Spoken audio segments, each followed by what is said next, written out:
Halo, selamat datang kembali di channel United Identity, channelnya fans Manchester United yang selalu berpikir logis dan sistematis dan juga sedang berbahagia di hari Jumat pagi ini. Karena tadi malam di leg kedua Liga Eropa kita bisa mengalahkan Real Sociedad dengan skor 4-1 sehingga agregat 5-2 dan lolos ke babak berempat final.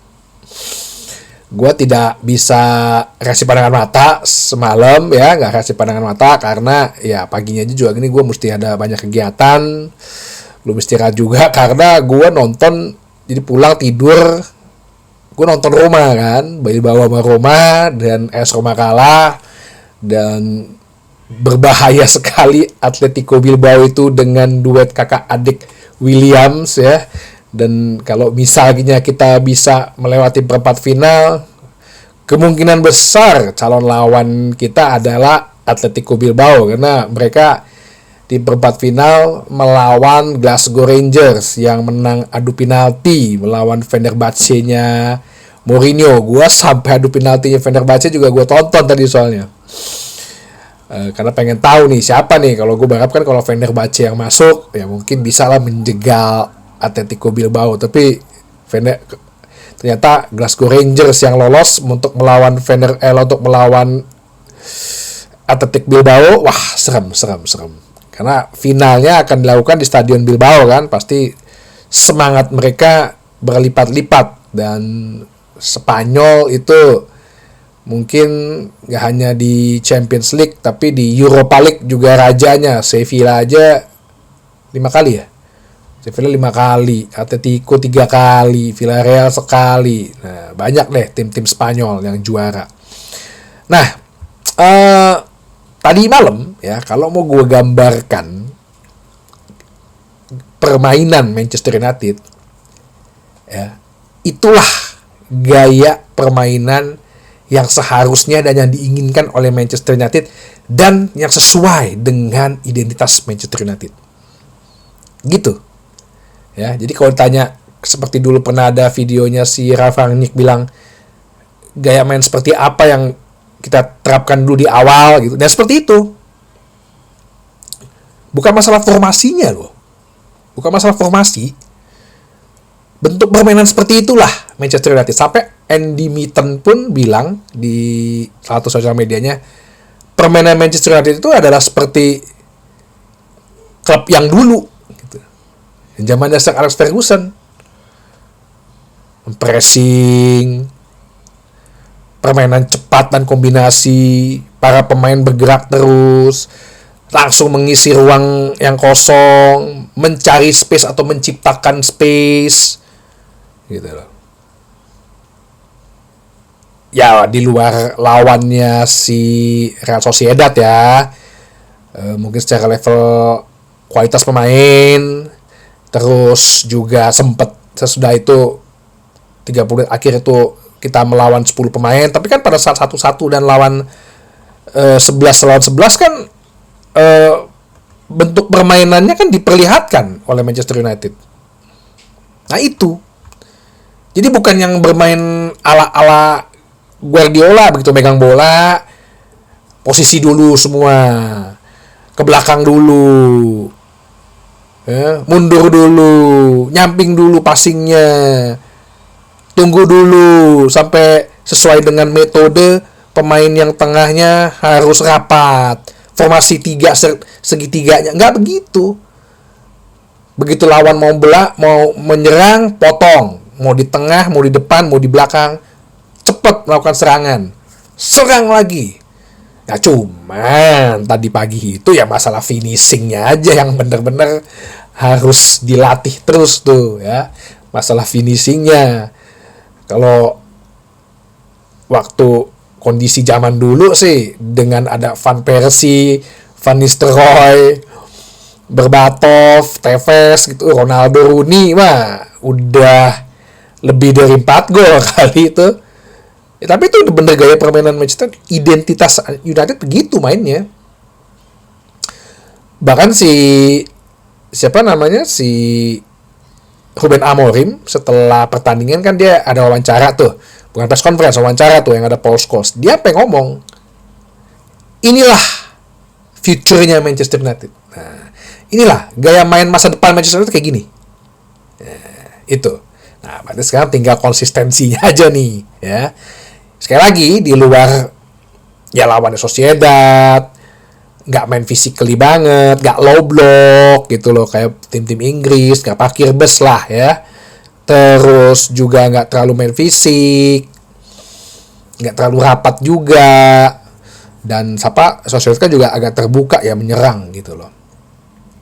Di luar itu ya inilah bentuk permainan Manchester United seharusnya yang diinginkan oleh Ruben Amorim. Jadi bukan masalah formasi ya, sekali lagi lu bilang jangan ada yang ngomong lagi udah tahu 3-4-3 nggak bisa, udah tahu enggak, bukan masalah formasi, style of play-nya gitu loh, identitas mainnya seperti ini gitu loh ya, bukan yang banyak passing nunggu enggak ala Guardiola, bukan itu.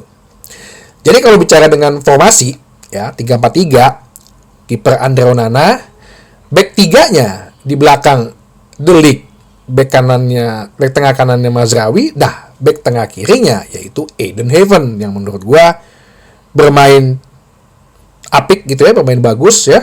Gila, kita cuma beli 1 juta loh. 1 juta pun loh itu dari Arsenal gitu. Dan ya awal-awal 5 menit 10 menit agak-agak gugup, tapi habis itu dia bisa menguasai keadaan kok. Terus 4 di tengahnya, Patrick Dorgu wingback kiri, Diogo Dalot wingback kanan. Tengahnya justru si Bruno Fernandes, dan gue pikir Ugarte udah bisa main nih. Nggak taunya Casemiro lagi. Ugarte sih ada di bangku cadangan gitu. 3 depannya seperti yang gue pikirkan. Joshua Zirkzee di kiri, penyerang kiri. Garnacho di kanan. Karena ada Dalot. Ini berdua cocok nih, mau di kiri mau di kanan. Berdua pokoknya cocok deh. Ya. Walaupun Dalotnya ngaco gitu. Terus dia bakal bikin gol aja terakhir pas gue dia bikin gol lagi, sama penyerangnya Højlund. Nah, gue ngeliat dari awal sempat agak gugup mereka ya, sempat kedikte lah sama Real Sociedad sampai akhirnya menit ke 9 itu dapat penalti yang menurut gue agak aneh penaltinya ya, bisa di VAR gitu loh. Itu kan dipotong sama De Ligt itu posisinya udah di depan penyerangnya Sociedad, si Oyarzabal. Ibaratnya kan itu lagi body charge kan, ya, beradu lah. Ya pasti ada yang jatuh gitu. Tapi kan intinya bola yang diambil. Intentionnya kan ke bola, bukan ke orang. Dianggap penalti loh. Waduh, gue bilang parah nih. Menit ke-9 langsung dikasih penalti 0-1. Oke. Nah, di situ mulai terlihat MU gaya bermainnya. Ya.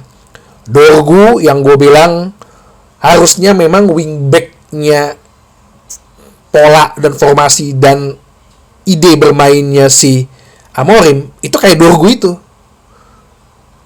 Berani nusuk sampai kotak penalti. Ya, ada yang bilang katanya kan dia suka telat balik ya. Sebenarnya sih nggak telat balik juga, karena kalau dia balik ketika ada serangan biasanya si Edenhaven dulu tuh yang nutupin, nanti dia perlahan-lahan balik gitu loh untuk istilahnya jaga kalau si pemain sayapnya si Sociedad yang kanan, si Jepang tuh si siapa namanya Kubo, dipanggil tuh timnas dia tuh itu lewat. Nah, dia yang bagian sweep bolanya. Jadi contoh wingback kiri dengan 3-4-3-nya Amorim, yaitu kayak gitu wingbacknya.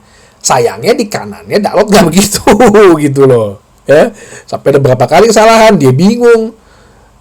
Dia udah megang bola dicolong, sampai ada tuh yang momen udah di garis pertahanan kita, garis akhir pertahanan kita, dia hilang bola. Untung ada Casemiro, sampai dipelototin sama Casemiro kayak mau ditikam gitu si Dalot. Nah, dengan serangan terus kombinasi yang gue bilang itulah identitas United, akhirnya kita dapatlah juga penalti menit ke-16 yang gue bilang prosesnya juga sama gitu. Si Bruno ngasih umpan mendatar nyamping, ini malah harusnya emang kelihatan banget penalti karena si Højlund udah di depannya back Sociedad gitu loh.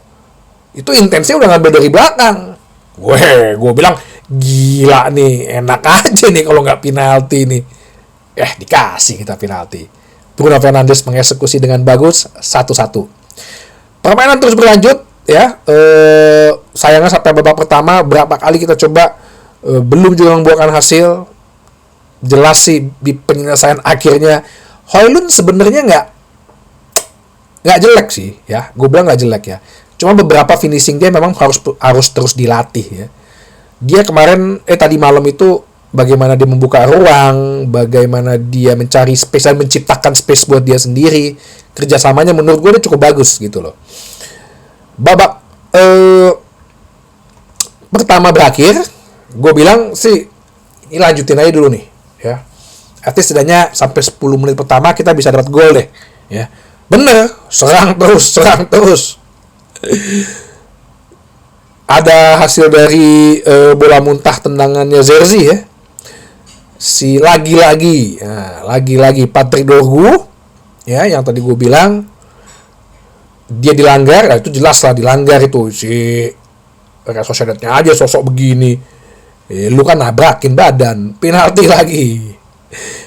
lagi dapatlah di menit ke 50 2-1 dieksekusi baik sekali oleh Bruno Fernandes. Nah, 2-1 jadinya ya. Permainan terus MU masih garang, tapi ketika 2-1 mereka sih sedikit agak tenang dikit lah ya. Jangan terlalu gegabah karena nafsu-nafsu tiba-tiba dibikin serangan balik gitu. Cuman semua lini sih bermain cukup apik ya, kecuali Dalot sama Garnacho justru agak bagus lumayan. Di menit ke-63 sekali lagi, nah itu dia tuh, begitu tuh wingback yang diinginkan si Amorim tuh, kayak Dorgu tuh, nyusuk aja umpan terobosannya Zerzi kan. Zerzi ini bagus loh, jadi nomor 10 loh. Siapa tuh yang bilang Zerzi nggak bisa apa-apa, nggak ngerti bola, pengetahuan sepak bola lo minim, undit sih katanya. Terus dilanggarlah lagi-lagi si Patrick Dorgu, kartu merah untuk pemain Sociedad Aramburu, dan bermain dengan 10 pemain. Kita makin lebih menjaga possession football ya, karena kalau udah unggul dan ya Real Sociedad nggak ada yang berarti juga lah serangannya. Kita lebih mengandalkan counter attack ya, walaupun possession footballnya 60%, tapi kita lebih mengandalkan transition football. Di menit ke-87 kerjasama yang bagus sekali, kombinasi yang cepat. Nah itu yang seperti itu tuh yang harusnya tuh kalau kita counter attack tuh atau transition football tuh. Bruno Fernandes mencatatkan hat-tricknya di menit ke-87. Terus kemudian ada penggantian pemain ya, sebelumnya di Casemiro menurutku bagus mainnya ya. Jadi orang banyak yang bilang mengingatkan dia kembali lagi ke zaman dia waktu dia main di Real Madrid ya. Ziyech juga diganti. Ya udah 2-3 menit injury time ya, tinggal ngurung aja. Cari-cari posisi ya, lawan 10 pemain juga, walaupun sebelumnya Dorgu juga dilanggar. Terus dia ngaku dan minta maaf gitu ya.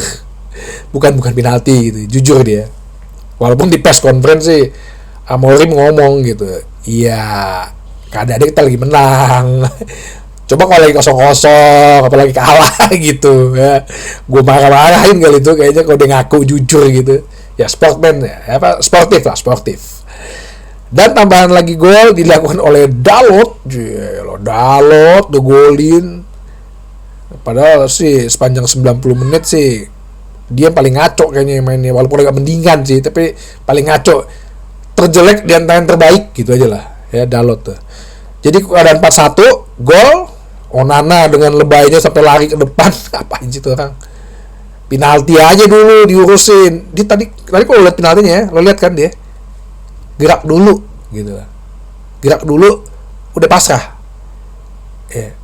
Satu setengah langkah sebelum penendang itu dia gerak dulu ya. Dengan hasil 4-1 kita maju ke perempat final. Lawan yang menunggu adalah Olympique Lyon ya, yang ya mereka menang mudah lah ya lawan FCSB Rumania gitu.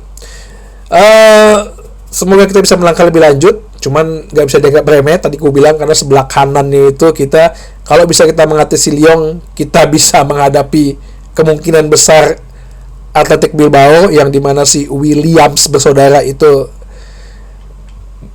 berbahaya sekali ya. Tapi setidaknya lu udah bisa ngelihat inilah identitas permainan Amorim seperti ini, tinggal diperhalus dan konsistensinya aja. Oke, sampai ketemu lagi di bahasan berikutnya di channel United Identity, channelnya fans Manchester United yang selalu berpikir logis dan sistematis. Terima kasih.